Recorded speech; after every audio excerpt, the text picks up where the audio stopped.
Hi everybody. Today we're going to look at solving linear equations. We started this in Algebra 1 and we've been doing it for a really long time, but we're going to look at it again just to refresh our memory. So remember that if we need to combine like terms, they have to be exact. The variables have to be exact.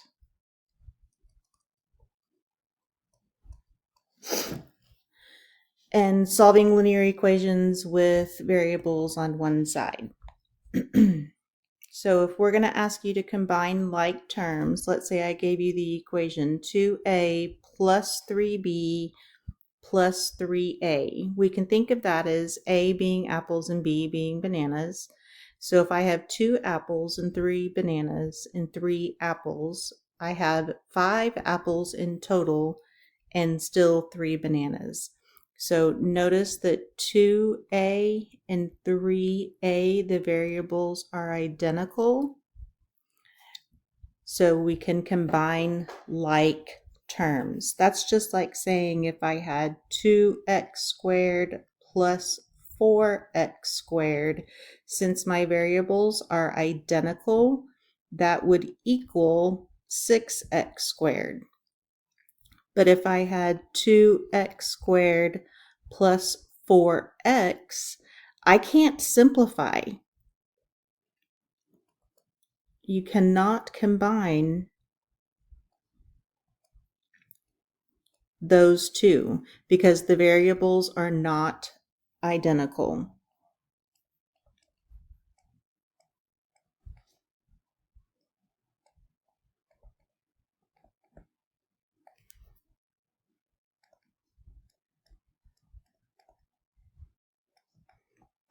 Okay, we cannot add or subtract those because the variables are not identical. So just some vocabulary here. Our variable terms are the terms with the variable. So that would be 7x, negative 5x, and 4x. The constants are the terms without a variable. So that would be 3, 8, and negative 1. And then our coefficients are the number next to the variable. So our coefficient here is 7. Our coefficient for negative 5x is negative 5. And our coefficient for 4x is 4. So here we're asked to combine like terms. So if I have 3x plus 6x, that's like 3 apples plus 6 apples, that's going to give me 9w. 7w minus 3w is 4w. Our variables are identical. Get a little bit harder. Here I have 7p and I have negative 9p. So 7 minus 9 is negative 2p. Negative 1 plus 5 is positive 4.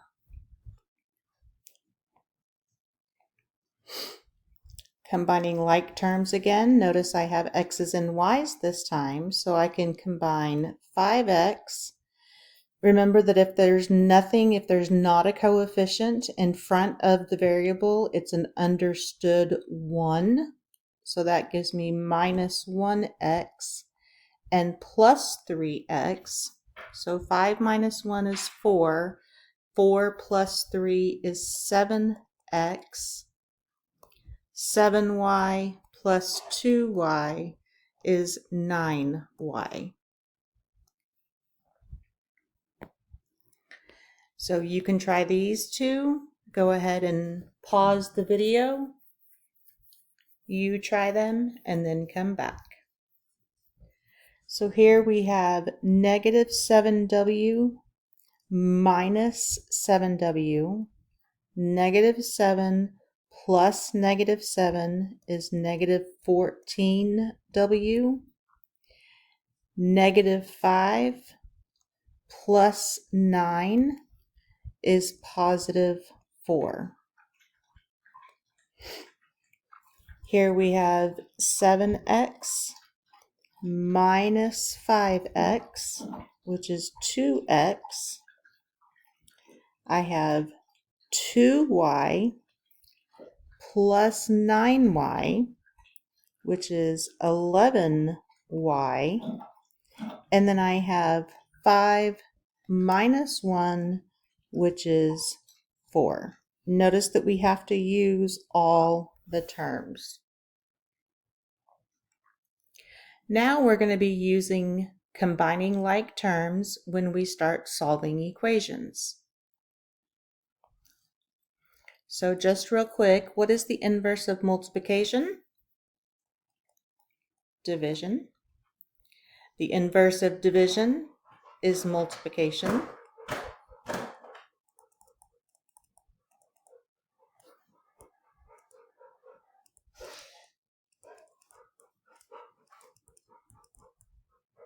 The inverse of addition is subtraction.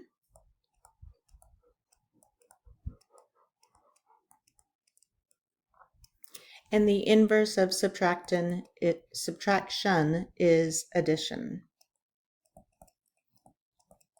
This is also known as the opposite operation.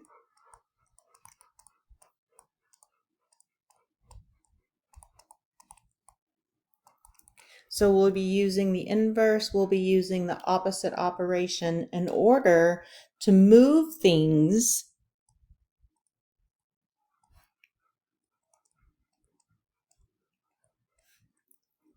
from one side of the equation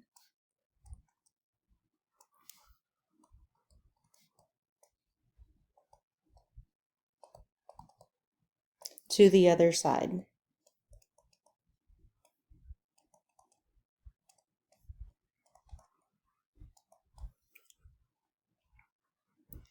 So solving one-step equations.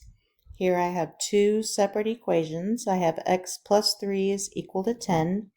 What I like to teach is I want to go ahead and have you draw a line underneath the equal sign. And so that breaks this up into the left-hand side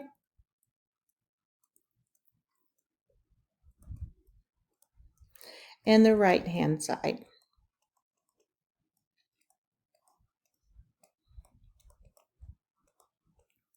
And so what I need to do is I need to get this x by itself.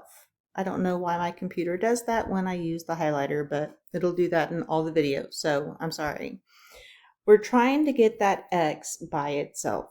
In other words, we want to isolate the x term. That's what we mean when we're going to solve. And so when I can solve this is if I want to move this positive 3 to the other side of the equation, I'm going to use the inverse operation or the opposite operation. So that means that I'm going to take x plus 3 and I'm going to subtract 3 from both sides. Remember, if I do it to one side, I have to do it to the other side. And what happens is this is going to be equal to 0. Essentially, it cancels out. And so I get x is equal to 10 minus 3. So I get x is equal to 7. You can always check your answer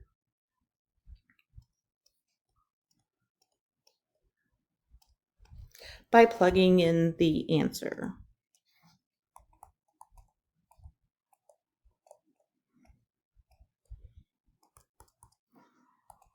So if I take 7 and I plug it back in for x, 7 plus 3 is in fact 10.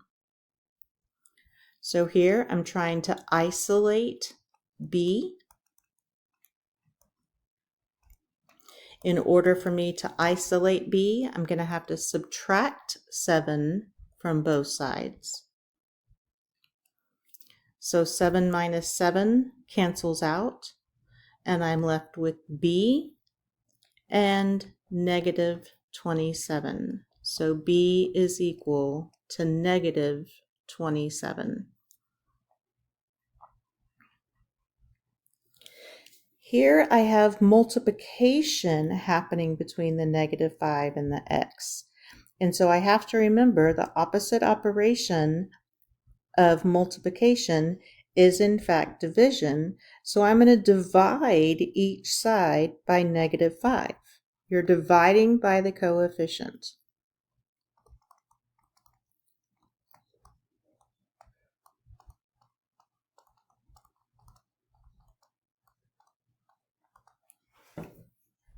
So my negative 5's cancel, and I get x by itself on the left-hand side, and I get negative 9 on the right-hand side. So x is in fact equal to negative 9.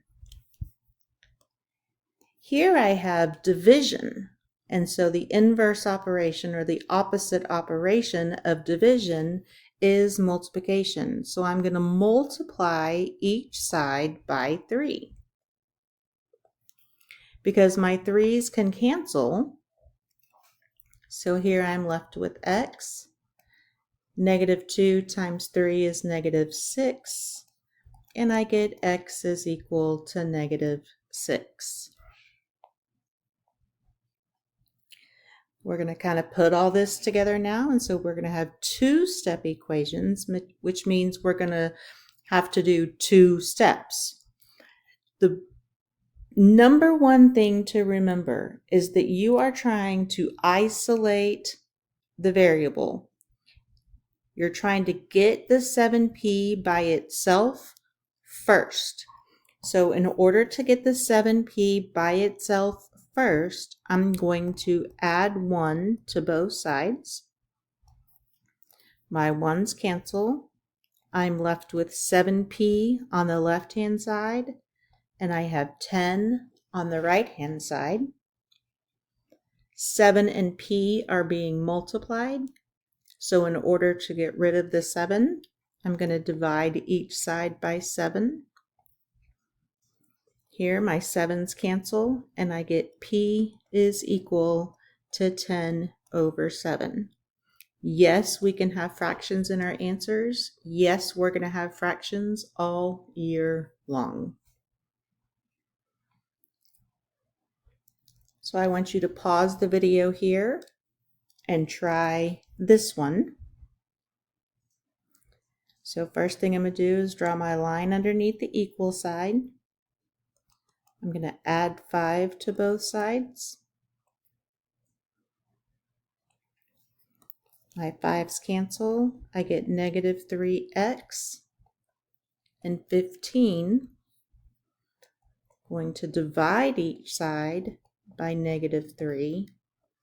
And I get x is equal to negative 5 because 15 divided by negative 3 is negative 5.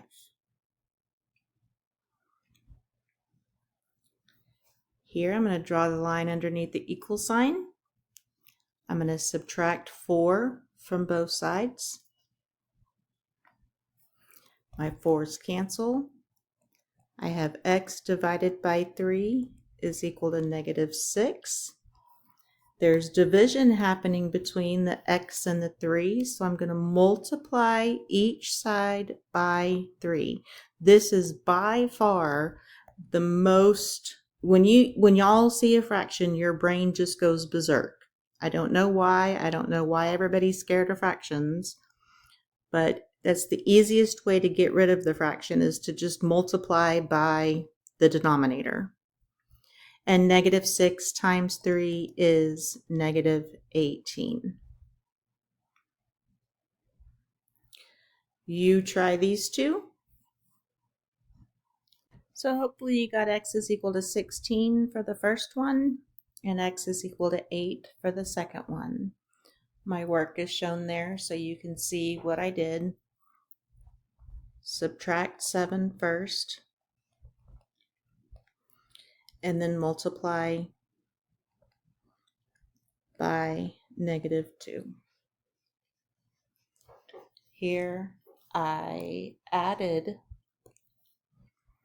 4 first, and then I divided by 3.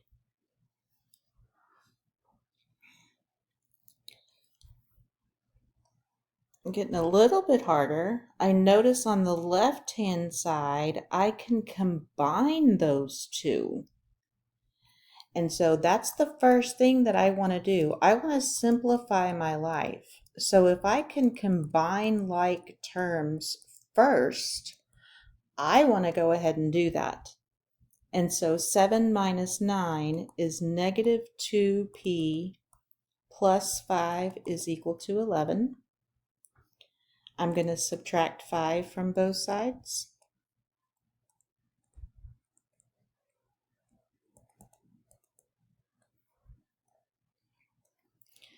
My 5's cancel. I get negative 2p is equal to 6. And then I'm going to divide each side by negative 2. And I get p is equal to negative 30.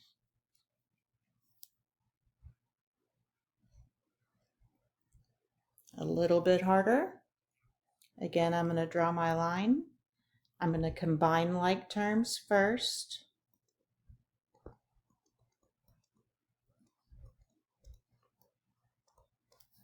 So I have 9x minus 7x is 2x. And then I have 1 minus 5 is negative 4. And that equals negative 20. So I can add 4 to both sides. I get 2x is equal to negative 16. Divide each side by 2. And you get x is equal to negative 8.